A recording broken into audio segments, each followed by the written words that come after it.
Mekah adalah kota kecil namun penting, terkenal bukan hanya karena perdagangan, tetapi juga karena kehidupan spiritual dan tradisi masyarakatnya. Namun, di kota ini, kebodohan, ketidakadilan, dan penyimpangan keagamaan lebih menonjol daripada kebaikan. Orang-orang sering menyembah berhala, terjebak dalam keinginan dan keserakahan, dan menindas orang-orang lemah. Nabi Muhammad lahir di kota ini dan orang tuanya mendidiknya sejak kecil dengan akhlak yang baik, kasih sayang, dan kejujuran. Sejak kecil, beliau berbeda dari anak-anak lain. Dalam perkataan dan perbuatannya, ada kedewasaan dan cahaya khusus. Di masa remaja, pemikiran dan renungan Nabi Adha semakin mendalam. Beliau sering heran melihat kebohongan dan ketidakadilan yang dilakukan orang-orang, dan berpikir, bagaimana mungkin manusia tidak bisa membedakan yang benar dan yang salah? Karena itu, beliau sering memilih untuk menyendiri, menjauh dari kepalsuan dan tipu daya duniawi. Orang-orang di Mekah sibuk dengan urusan dunia, berlari mengejar perdagangan dan kekayaan, tetapi mengabaikan aspek spiritual dan moral. Wanita dan anak-anak sering menjadi korban, dan keadilan sulit ditemukan. Di tengah lingkungan seperti ini, kepribadian Nabi Ibrahim bersinar seperti cahaya. Beliau jujur, benar, dan penuh kebaikan. Dalam perkataan beliau ada kebenaran, dan dalam hati beliau ada kasih sayang. Orang-orang menghargai akhlak beliau, meskipun beberapa iri terhadapnya. Beliau sering berpikir, bagaimana mungkin orang-orang meninggalkan ibadah kepada Allah dan nilai-nilai moral? Pemikiran ini akhirnya membimbing beliau menuju Gua Hira, tempat beliau menyendiri, beribadah, dan merenungkan kebesaran Allah. Suasana tenang di gunung, desiran angin, dan keindahan alam memberikan ketenangan bagi hati beliau. Ini adalah langkah awal perjalanan spiritual beliau yang suatu hari akan membimbing beliau ke posisi sebagai Nabi yang menyampaikan pesan Allah kepada seluruh umat manusia.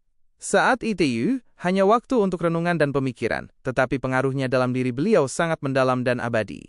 Jauh dari hiruk-pikuk kota Mekah dan tipu daya dunia, Nabi Muhammad sering pergi ke Jabal Al-Nur, gunung yang terletak di timur laut Mekah. Ketinggian dan kesunyian gunung ini memberikan ketenangan bagi jiwa beliau. Kesendirian di sana, desiran angin, dan pemandangan alam membuat hati dan pikiran beliau penuh ketenangan. Nabi sering duduk di Gua Hira untuk merenungkan keberadaan Allah, penciptaan alam semesta, dan masalah-masalah umat manusia. Beliau bertanya-tanya bagaimana mungkin manusia bisa begitu buta, hingga tidak bisa membedakan antara benar dan salah. Keyakinan dalam hati beliau terhadap kebesaran dan rahmat Allah semakin kuat. Kesendirian ini bukan hanya untuk beribadah, tetapi juga untuk pengembangan spiritual dan latihan renungan. Beliau memikirkan bagaimana manusia tersesat, dan bagaimana beliau dapat membimbing mereka ke jalan yang benar. Mata beliau melihat kekuasaan Allah di batu-batu gunung dan luasnya langit, dan hati beliau dipenuhi cahaya khusus. Setiap saat di Gua Hira menjadi pelajaran baru bagi beliau. Di sana, beliau meningkatkan kekuatan spiritual melalui ketenangan, kesabaran, dan ibadah kepada Allah.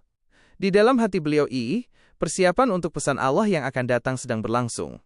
Pesan yang tidak hanya akan mengubah hidup beliau, tetapi juga seluruh umat manusia. Di sana, perasaan beliau dipenuhi campuran antara takut dan harapan. Takut akan bagaimana pesan Allah akan sampai kepada manusia, dan harapan bahwa petunjuk Allah akan memudahkan segala kesulitan. Dengan renungan ini, kepribadian Nabi semakin kuat dan bercahaya.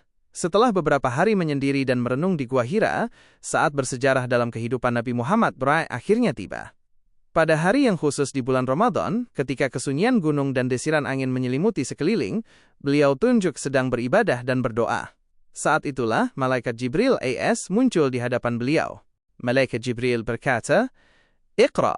Bakala. Nabi terkejut dan sedikit takut. Beliau menjawab, "Aku tidak bisa membaca." Malaikat Jibril mengulang kata-kata itu 2 kali, dan kemudian menyampaikan wahyu pertama dari Allah. Bacalah dengan nama Tuhanmu yang menciptakan. Dia menciptakan manusia dari segumpal darah. Bacalah, Tuhanmu yang maha mulia. Inilah momen saat wahyu pertama diturunkan, dan perjalanan kenabian Nabi Muhammad dimulai. Setelah menerima wahyu pertama, Nabi merasakan campuran antara takut dan kagum. Beliau segera kembali ke rumah, dengan ribuan pikiran dan pertanyaan dalam hati, namun penuh keyakinan terhadap petunjuk Allah.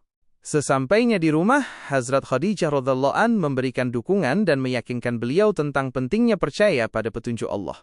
Hati Nabi menjadi tenang dan penuh kekuatan, dan beliau memutuskan untuk menyampaikan pesan Allah kepada manusia tanpa ragu. Wahyu pertama ini hanya beberapa ayat, tetapi pengaruhnya sangat mendalam dan abadi bagi kepribadian Nabi. Nabi Rul tidak hanya memperoleh kekuatan spiritual, tetapi juga menyiapkan diri untuk membimbing umat manusia ke jalan kebenaran. Setelah wahyu pertama, kehidupan Nabi Muhammad dan memasuki babak baru. Beliau menyadari bahwa Allah telah memilih beliau untuk membimbing umat manusia. Sejak saat itu, tujuan beliau jelas, mengajak orang-orang menuju kebenaran, keadilan, dan ibadah kepada Allah. Awalnya, tugas ini tidak mudah. Mayoritas penduduk Mekah masih menyembah berhala, hidup dalam ketidakadilan, dan terjerat oleh hawa nafsu. Beberapa orang mau mendengarkan pesan beliau tetapi banyak yang menentangnya. Nabi Hud menghadapi semua ini dengan sabar dan bijaksana, tanpa menggunakan kebohongan atau tipu daya. Nabi Hud menekankan akhlak, kejujuran, dan pelayanan kepada sesama dalam kehidupan sehari-hari. Beliau menunjukkan bahwa untuk meraih ridho Allah dibutuhkan kesabaran, keberanian, dan ketulusan. Meski menghadapi kesulitan dan rintangan, beliau tetap berada di jalan kebenaran sebagai tujuan hidupnya. Wahyu Allah memperkuat hati Nabi Ibrahim dan menjadikan beliau teladan bagi manusia. Beliau mengajarkan kejujuran, kebaikan, dan iman, serta memberikan pelajaran moral yang abadi untuk semua generasi.